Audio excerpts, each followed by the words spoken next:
Look at the events you've written down. Is it real to you that the conclusion you reached, I'm not capable, is a valid interpretation of those events? Can you agree that virtually any child at that age and in those situations would have reached a similar conclusion? Now we're going to play the possibilities game. We'll imagine that 4 friends of yours are visiting you and looking at a videotape of the events you just wrote down. Your interpretation of those events when you were a child was, I'm not capable. That is one valid interpretation of Mom and Dad's behavior. That interpretation wasn't wrong, but there are other reasonable interpretations of the same childhood events that you didn't think of as a child. So let's ask each of your friends for another alternative interpretation. Can you see that one friend might well say, Mom and Dad thought you weren't capable, but they were just plain wrong? Couldn't Mom and Dad thought you were capable but were just plain wrong explain those events in your childhood just as well as your interpretation that I'm not capable? Here's what your second friend says. Mom and Dad were mad or annoyed because they weren't patient, not because you weren't capable. Doesn't this interpretation also explain those events in your childhood just as well as your interpretation that I'm not capable? Here's a third possible interpretation of your childhood events that one of your friends suggests. How about this? Maybe you weren't capable as a kid, but that doesn't mean you never will be. Doesn't this interpretation also explain those events in your childhood just as well as your interpretation? Your childhood interactions with your parents could have lots of meanings. Here's one your fourth friend suggests. Mom and Dad's annoyance wasn't because you weren't capable. They just had unrealistic expectations for a child your age. Listen, children aren't born knowing that milk gets sour when you leave it out. Yet many parents yell the first time their children leave it out. Have you ever met a 4 or 5-year-old child who was on his way to his room to play with his Lego blocks, who was thinking, gee, I better make sure there are no toys on the floor so no one trips? I don't think so.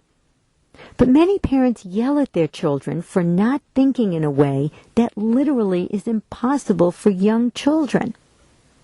Couldn't any one of these interpretations explain your childhood interactions with your parents just as well as your interpretation, I'm not capable?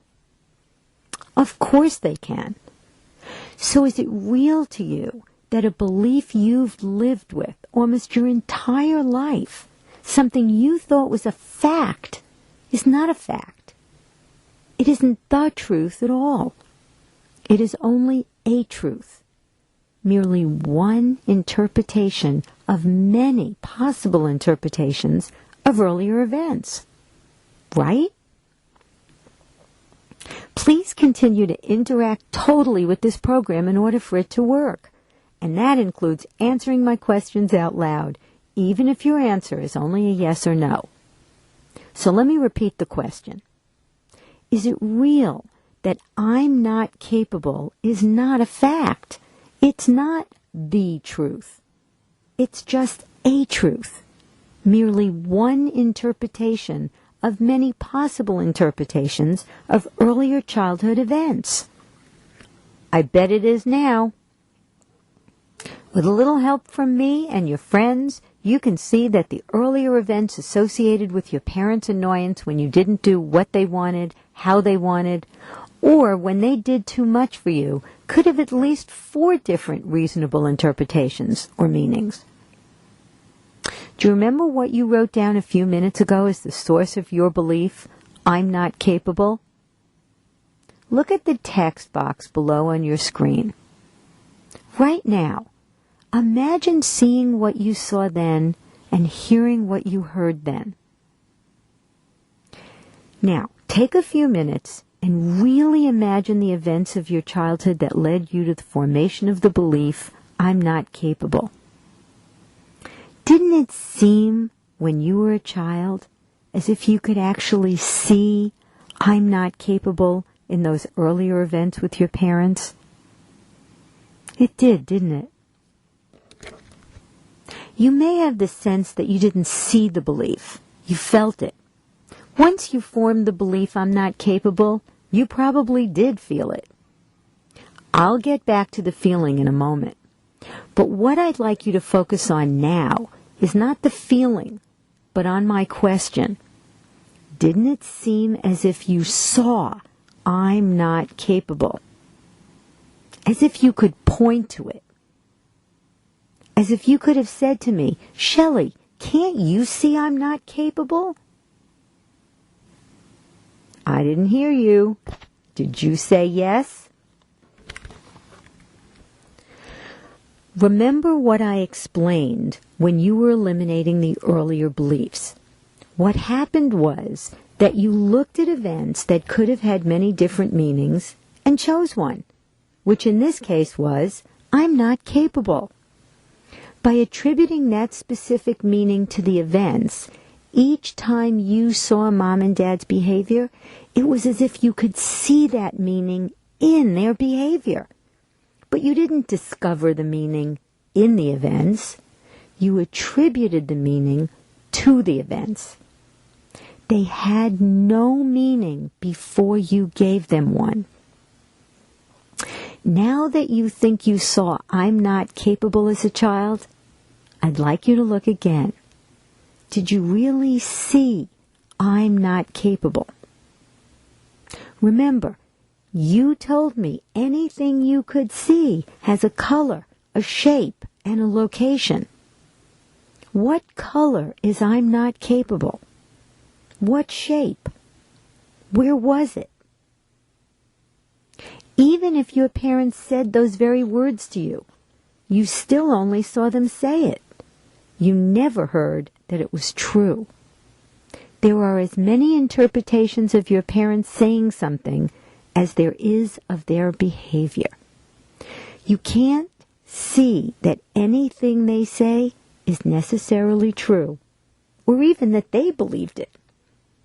Is it real to you now that you saw events, but really never saw I'm not capable? If anything you can really see can be described, and if you can't describe what I'm not capable looks like, is it clear now that you never really saw it? Since you never really saw I'm not capable, what did you actually see? Is it clear now all you saw was the reaction of one or both of your parents when you did something they weren't happy about? Or you saw them doing lots of things for you and not allowing you to do them? In other words, all you really saw was a series of events. You see, what happened was that you looked at a series of events that can be interpreted in many different ways. You gave the events one meaning, which was, I'm not capable. By attributing that specific meaning to the events, each time you saw Mom and Dad's behavior, it was as if you could see that meaning in their behavior. But you didn't discover the meaning in the events. You attributed the meaning to the events. They had no meaning before you gave them one. I'm going to make an important distinction between consequences and meaning. There clearly were consequences to your parents' behavior. You got yelled at or punished, or your parents didn't talk to you. That didn't feel good. But was there any meaning to their behavior? Let me explain what I mean by meaning. Imagine you're in a room and someone you know comes in and doesn't speak to you. What might you automatically think? For example, you might have said, they're mad at me, or they're being rude, or they had something on their mind and didn't notice me. Notice, however, that what you said is the meaning you gave to the event. And where did the meaning you gave their behavior come from? That's right, your mind. Meaning is in your mind, yes? So if meaning is in your mind, is there any meaning inherent in your parents' behavior? Or in any other events for that matter? Of course, the answer is no. So it's not that what happened to you as a child didn't matter. It just has no meaning. Is it real now that the events had no meaning until you attributed one to them? Here's another way to understand that events have no inherent meaning. When I say that, I'm saying you don't know anything for sure about you, about other people, about life, as a result of these experiences.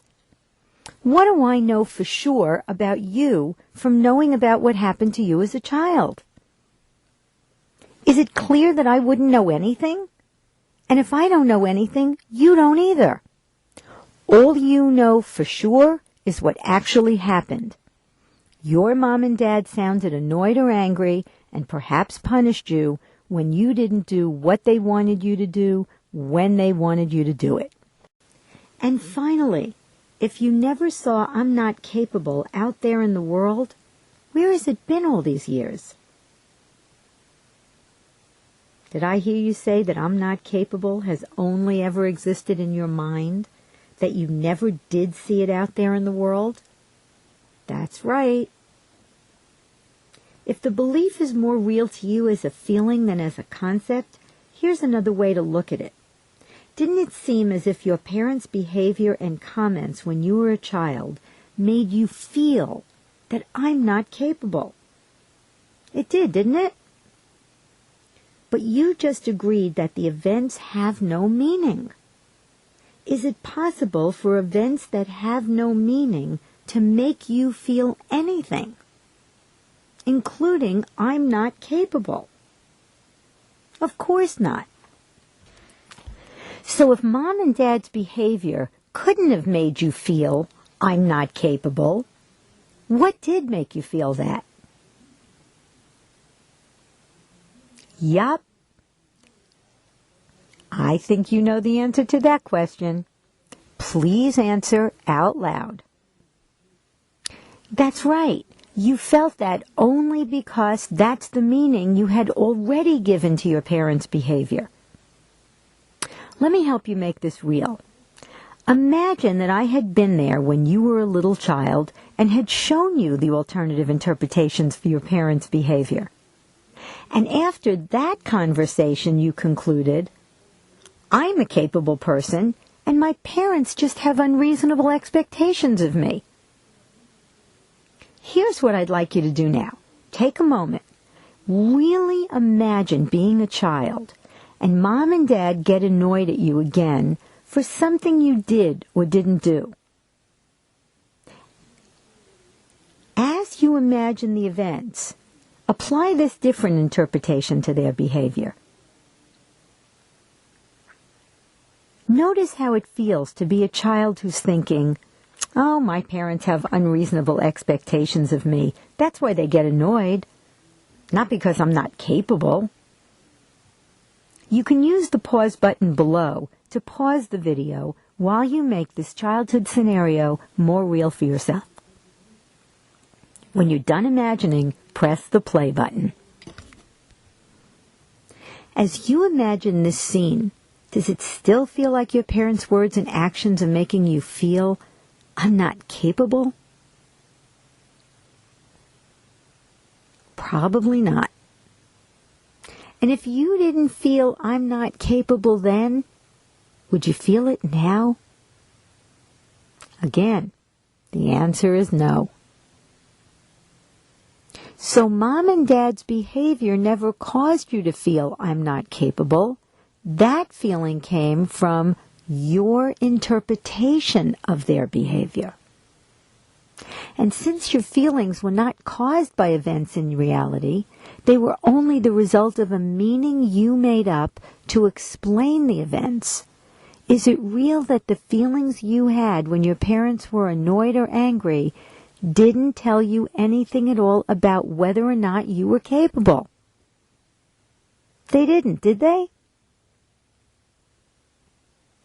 Okay, now, take a deep breath.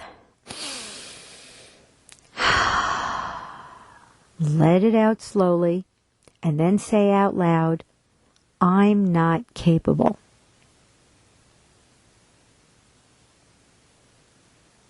Is it the truth? Does it still feel like the truth? Your answer is very important here. Don't forget that we form beliefs to give meaning to events that have no real meaning. Having done that, we then think that we observe the meaning in the events out there in the world. It becomes a fact for us. Once we realize that the earlier events never had any real meaning, that the meaning was only in our mind, that it was never a fact, that the feeling we had was caused by the meaning we gave meaningless events, the belief disappears forever. Take another breath and say, I'm not capable, out loud. I'll bet it feels very different when you say those words now than when you said them at the beginning of the exercise. Do these words feel true even a little bit? Unless the belief is 100% gone and the words don't feel true at all, you probably still have the belief. Remember, holding a belief is like being pregnant. You either is or you ain't. There's no sort of. If the belief is still there, it probably seems like you saw it. Once it no longer seems as if you saw, I'm not capable in those early events, the beliefs will be gone. So please click the repeat button to repeat that step of the process. If the belief is gone, please click continue.